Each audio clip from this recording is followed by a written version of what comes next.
Salam pada Ibu Guru.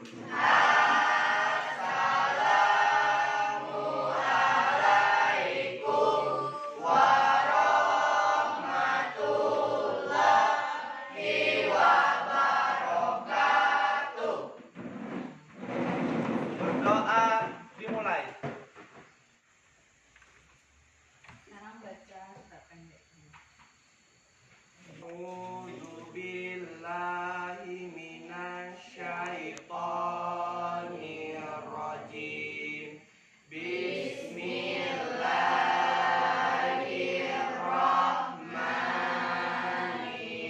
Bismillahirrahmanirrahim. Qul huwallahu ahad, Allahus samad, Shadaqallahul azim. Assalamualaikum warahmatullahi wabarakatuh. Waalaikumsalam warahmatullahi wabarakatuh. Apa kabar kalian semua? Baik. Alhamdulillah, semoga kita semuanya dalam kondisi baik supaya kita bisa menerima pembelajaran hari ini dengan baik dan benar. Nah, saya absen dulu ya. Hari ini siapa yang tidak masuk? Osi, kenapa Osi? Sakit, Bu. Sakit. Semoga saja Osinya cepat sembuh biar bisa bergabung kembali belajar dengan kita seperti biasanya. Hari ini mengenai sistem tumbuhan membiarkan pada tumbuhan dan hewan. Ada tumbuhan dan hewan. Nah, pada bab sebelumnya kita sudah mempelajari mengenai sistem reproduksi pada manusia. Coba siapa yang masih ingat apa itu reproduksi? Berkembang biakan makhluk hidup. Siapa saja makhluk hidup?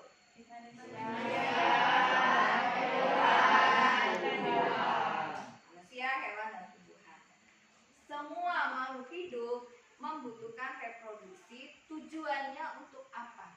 Keturunan supaya Tidak tidak punah. Baik itu pada manusia, hewan, dan tumbuhan. Nah, pada hari ini kita mempelajari mengenai sistem perkembangbiakan pada tumbuhan dan hewan. Lebih fokusnya, tujuan pembelajaran hari ini kita akan mempelajari mengenai sistem reproduksi pada tumbuhan.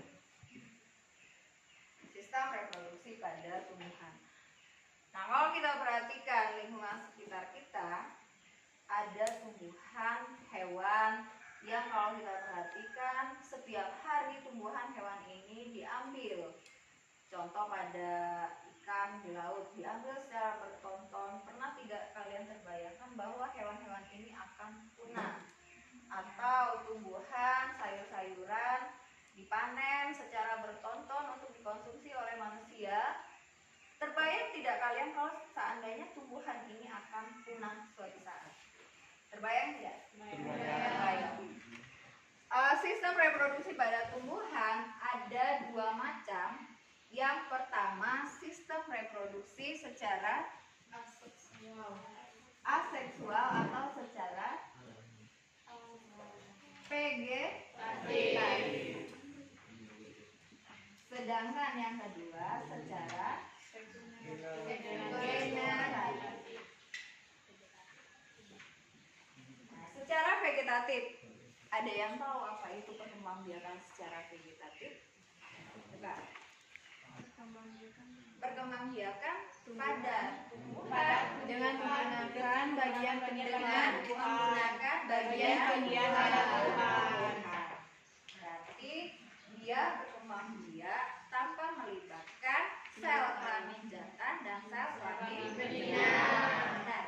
Jadi perkembangbiakan vegetatif adalah proses perkembangbiakan tanpa melibatkan proses fertilisasi atau proses peleburan sel sperma dan sel telur. Bagaimana dia berkembang biak? dengan bagian tubuhnya. Bagian tubuh tumbuhan yang bagaimana yang bisa dikembangbiakkan? Bagian tubuh yang mana? Akar, batang, dan daun. Jadi bagian tubuh itu nantinya yang akan menghasilkan individu baru. Vegetatif ini secara aseksual, sedangkan generatif secara seksual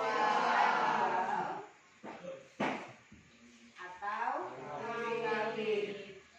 Kalau vegetatif dia tidak melibatkan fertilisasi, berarti generatif. Siapa yang bisa? Siapa yang bisa?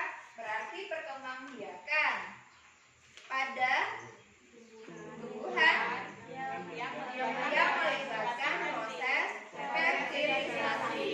Fertilisasi tadi apa? Proses peleburan inti sel sperma dengan inti sel telur. Benar. Proses peleburan sel sperma dan sel telur. Nah, untuk geragi atau stolon. Ini atau stolon berarti batang yang menjalar di atas tanah. Nanti batang ini apabila dia terkena tanah, dia akan tumbuh akar menjadi individu baru. Kalau umbi lapis apa contohnya? Bawang. Bawang. Umbi lapis adalah perpaduan antara batang dan akar. Jadi dia dikatakan umbi lapis karena bagian umbinya ini tersusun berlapis-lapis untuk bagian seperti cakram. Makanya dikatakan umbi lapis. Sedang untuk generatif ini berarti ada indukan jantan, ada indukan betina, ada sel kelamin jantan, ada sel kelamin betina. Di manakah letak alat kelamin pada tumbuhan? Di bunga. Bagian tubuh tumbuhan yang manakah yang berperan sebagai alat kelamin jantan dan alat kelamin betina? Alat kelamin jantan dan betina. Putih dan benih. Nah, untuk lebih mengetahuinya, perkembangbiakan secara generatif, kita ingin mengetahui yang mana alat kelamin jantan, mana alat kelamin betina, maka kita lakukan percobaan yang akan kita lakukan hari ini. Seperti di buku halaman hari ini untuk perkembangbiakan secara generatif. Nah, sekarang kalian sudah duduk secara berkelompok dan sudah membawa alat dan bahan yang sudah saya suruh kemarin. Sekarang silakan bekerja secara berkelompok, diskusikan secara berkelompok dahulu. Saya kasih waktu 30 menit untuk diskusinya. Setelah itu kita lakukan diskusi kelas. Kalian mempresentasikan hasil kalian di depan kelas. Ya, silakan bekerja secara berkelompok. Nah, bahan sudah ada semua di atas meja. Sekarang perhatikan LK yang ada di buku yang akan kita kerjakan hari ini. Saya jelaskan dulu. Alat dan bahan yang kalian bawa ada 5 macam. Bunga apa saja yang kalian bawa? Bunga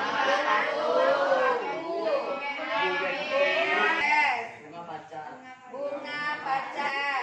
Ini ya dari Preteli. Terus bunga asokan.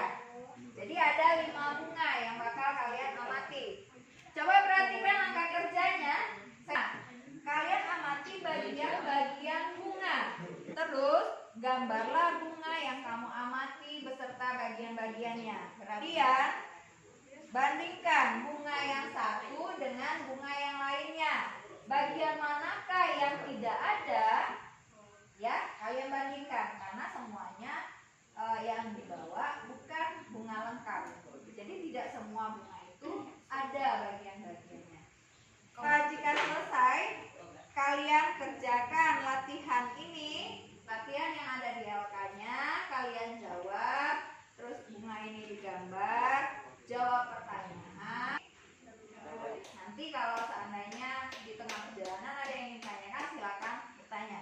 Sekarang silakan bekerja secara berkelompok. Nanti hasilnya juga secara berkelompok. Ya, silakan bekerja.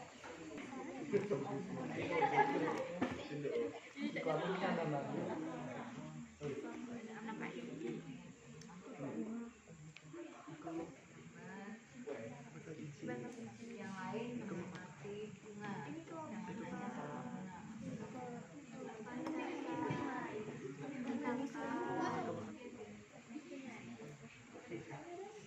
bagian bunga yang apa? Nah, yang di dalam ini adalah bagian ini bisa dibuka, nanti ada bakal bijinya yang bagian ini. Dan ini yang bagian luar, inilah yang bakal ini bakal buah, yang di dalam bakal biji. Nanti di dalam ini ada sel telurnya di dalam. Jadi dalam ini ada lagi. Ya, di dalamnya ada telur. Nah, ini bagian apa ini? Yang hijau bagian kelopak. Yang berwarna-warni ini apa? Mahkota. Bagian mahkota. Nah, silakan jawab pertanyaannya. Ini diisi, diskusikan. Ada betulnya. Iya bakal buah itu. Yang itu bakal Kira-kira bunga asoka ini ada kelopaknya tidak? Hah? Ini bunga lengkap. Apa beda keduanya? Apa beda keduanya? Serbuk sari. Yang mana serbuk sarinya?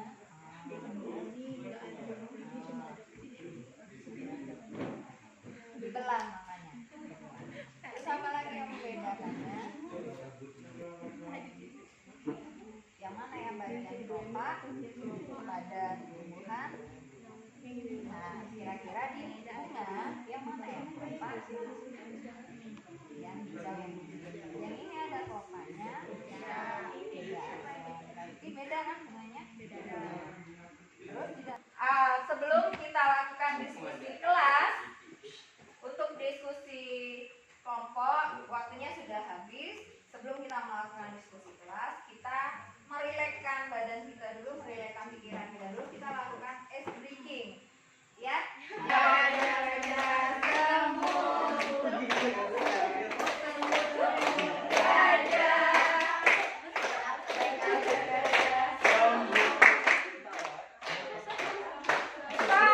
Semut gajah, semut gajah, semut gajah. Besar. Sar. Benar ya? Apa ya? Assalamualaikum warahmatullahi wabarakatuh. Waalaikumsalam warahmatullahi wabarakatuh. Kami dari kelompok 2 ingin mempresentasikan hasil diskusi dari kelompok kami. Silakan Saudari Fiosi Adela untuk menjelaskan. Kami dari kelompok 2 akan mempresentasikan hasil diskusi kami tentang struktur bagian pada tumbuhan yaitu bunga yang terdiri dari 1 ada putik, 2 kepala putik, 3 tangkai putik, 4 bakal buah, 5 bakal biji, lalu ada kelopak, tangkai bunga, selanjutnya benang sari, tangkai sari, 10 kepala sari, lalu terakhir ada mahkota bunga. Lalu fungsi-fungsi pada bunga tersebut adalah yaitu benang sari sebagai alat kelamin jantan, putik sebagai alat kelamin betina, mahkota berfungsi sebagai menarik perhatian serangga dan melindungi alat kelamin bunga, kelopak melindungi mahkota dan bagian bunga lainnya ketika mengucur, lalu terakhir ada tangkai bunga menopang berdirinya bunga. Bunga yang dapat digunakan sebagai alat perkembangbiakan yaitu putik dan benang sari. Inilah hasil diskusi dari kelompok kami. Jika ada yang ingin ditanyakan, silakan ditanyakan. Bagaimana ciri-ciri bunga tidak lengkap? Kepada Saudara Dani sudah memberikan pertanyaan. Silakan Saudari Firly untuk menjawab. Baik, saya di sini ingin mencoba menjawab pertanyaan dari Saudara Dani. Bunga tidak lengkap berarti bunga yang tidak memiliki salah satu bagian dari bunga lengkap. Contohnya bunga bugenvil. Bunga bugenvil dikatakan bunga tidak lengkap karena tidak memiliki kelopak. Terima kasih. Apakah Saudara Dani sudah menerima jawaban dengan puas? Ya, puas. Ada pertanyaan dari kelompok lain? Baiklah, silakan untuk Fiosi adalah untuk menyampaikan kesimpulan dari diskusi.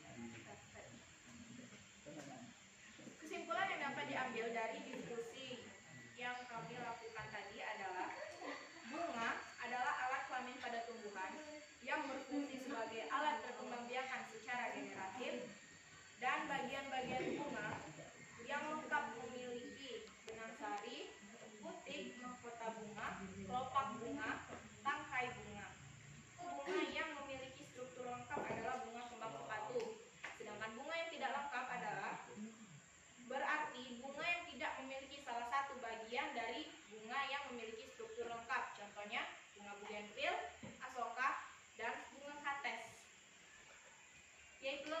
kesimpulan dari diskusi kami tadi. Jika ada yang kurang, mohon dimaafkan.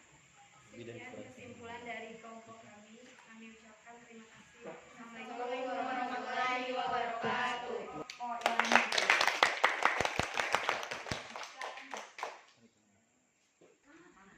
Nah, tadi sudah dipresentasikan atau sudah dilakukan diskusi kelas mengenai sistem reproduksi pada tumbuhan.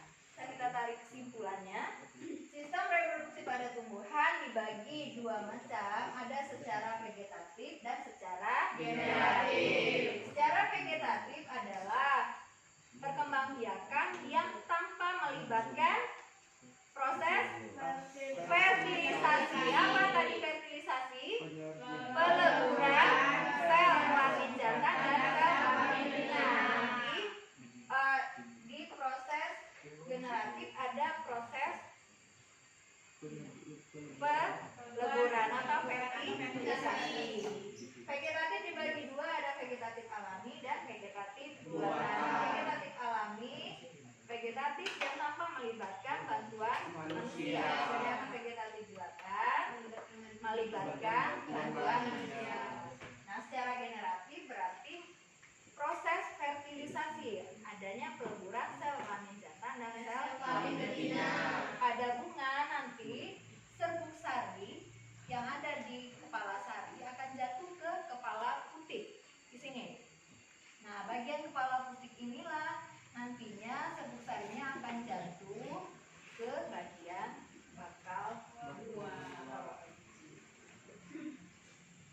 Bunga dikatakan sebagai alat kelamin pada tumbuhan karena bunga memiliki apa? Putik dan benang sari sebagai alat perkembangbiakan generatif pada tumbuhan untuk berkembang biak. Nah, inilah hasil pembelajaran kita hari ini. Ada yang ingin ditanyakan? Yang belum mengerti silakan ditanyakan.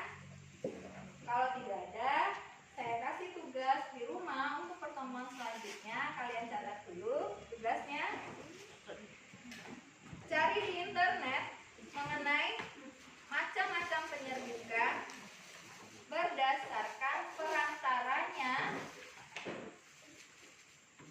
Dan yang kedua, cari juga di internet pembuahan pada tumbuhan berbiji terbuka. Untuk minggu depan kalian pelajari mengenai ini dan tugasnya cari di internet berupa printan nanti dikumpulkan. Ya. Nah, sebelum mengakhiri pelajaran ini nanti kalian beresi mejanya dahulu, tidak ada sampah seperti awal kalian masuk tadi.